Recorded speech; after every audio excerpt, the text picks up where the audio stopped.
урматтуу ата-энелер, сүйүктүү агайлар, эжелер, кутмандуу окуучулар, силердин келе жаткан 2021 жаңы менен куттуктайбыз. Хор жылгая.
Кышында эшке чыксам ышылба, жана тээ жүргөн көп, чарчасаң да ышылдап.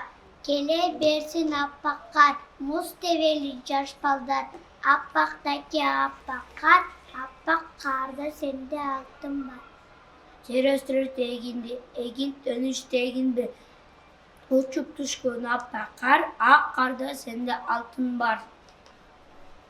Кучуган кыш мезгилин жактырам, ак кар басып жердин бетин жамылган. Жапыз дебей ылдый өйдө чокулуп, болуп жарбай апа кылып жамылган. Мына аппак карда алтын бар. Жазда терде перишет, жерге жашын төгүшөт.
la papaya.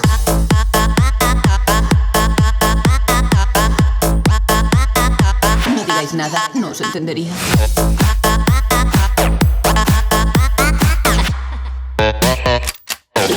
¡Será banana!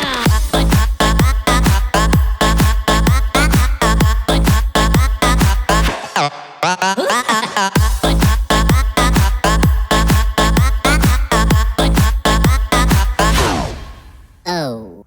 Yeah.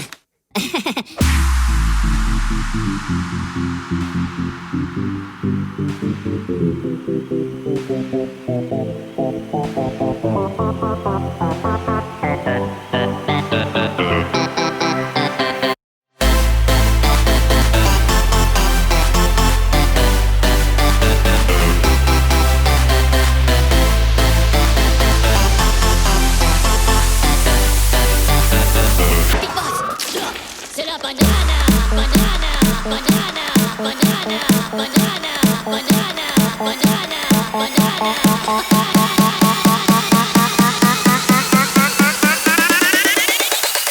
Tú le verás con la papaya.